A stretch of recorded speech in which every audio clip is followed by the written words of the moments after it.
Hey Billy, I thought I'd make you a recording. Oh, Stella's barking. I thought I miss our time reading, so I grabbed my friend Barriere here, and I thought we'd read you a book. So the book I'm going to read to you is The Box of Important Things, and it was written by your great great aunt Anne Helly. So The Box of Important Things by Anne Helly, illustrated by Roger Bradfield.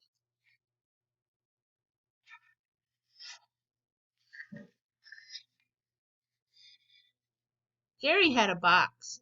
It was a candy bar long and graham cracker tan, and it was something important. What do you have in that interesting box? Asked Mother.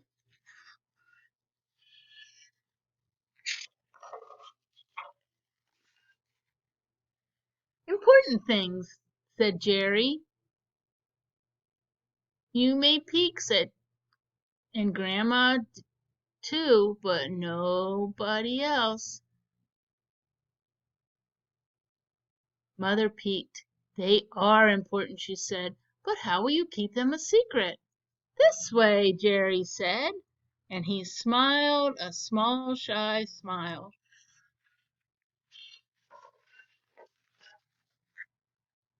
Starting down the street to Grandma's house, he hopped once, skipped twice, and thumped into the mailman. Is that box for me? Asked the mailman. No, said Jerry. These are my very important things. May I see? The mailman winked a rascally wink. Jerry would never say no to a rascally wink. He opened the box. They are important, said the mailman. You kept them as clean as polished beach pebbles.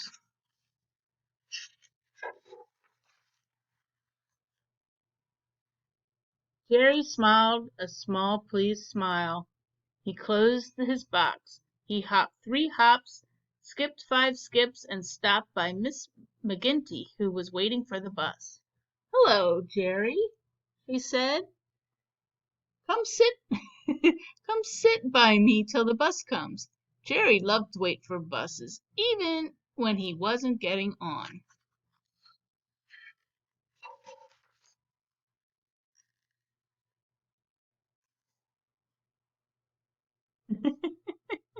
There's something important in that box, said wily Miss McGinty, just as she said it. The bus roomed for a stop for Mrs. McGinty. Because there was almost no time, Jerry opened up the box.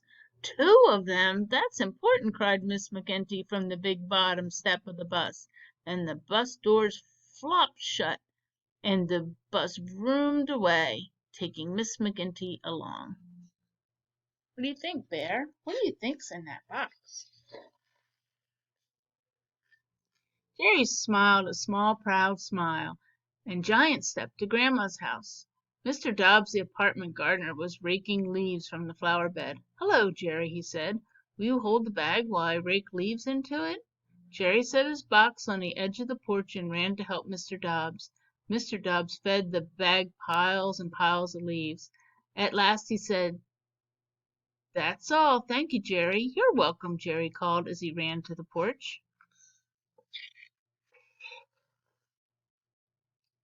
When he got there, the box was gone. "Oh, no!" he cried. "My box of important things! It's gone!" Mr. Dobbs came running. "What did it look like?" he said. "It was candy bar long and graham cracker tan, and very important," said Jerry.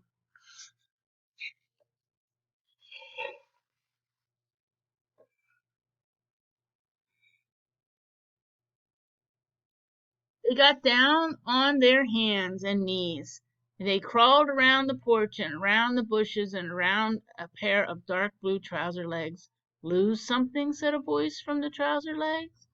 "Oh, Officer, do," said Mr. Dobbs, looking up. "Jerry has lost a box.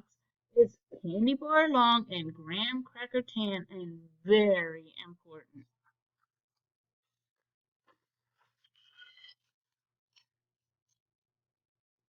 Officer Dill got down to help look, and Mrs. Dobbleson Downey came by, fresh from a tea and wearing a small flowered hat. She said, "Whatever is the matter?" "We've lost a box of important things," they all answered. Mrs. Dibbleton Downey got down to help too. She crawled so hard that her small flowered hat slipped over one eye. She could barely see where she was going.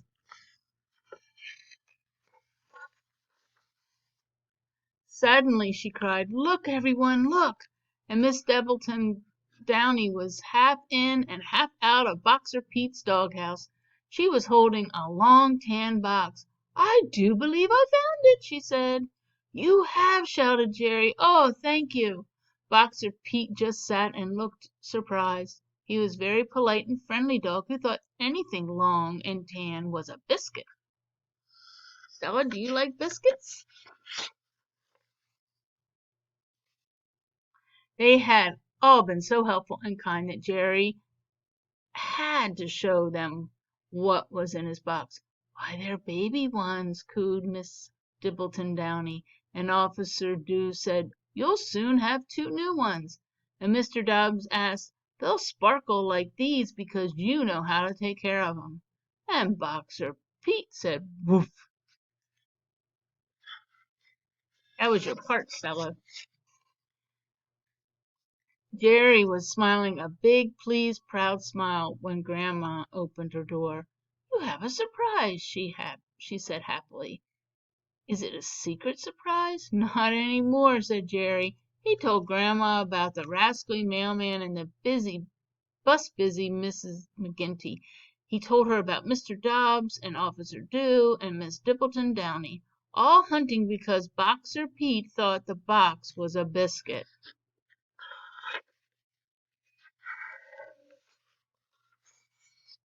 Then he opened the box, and "They are important," said Grandma.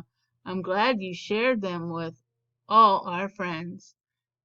"And with Boxer Pete," said Jerry, smiling a wide smile. They both laughed and laughed. "Grandma," said Jerry, "I'm so proud of my important things, I think I'll show them to everybody." And, oops, and he did. I always liked this book, and now that I look at it again, the little boy Jerry reminds me of you a little bit. What do you think, Barry? Was that good? Was that good?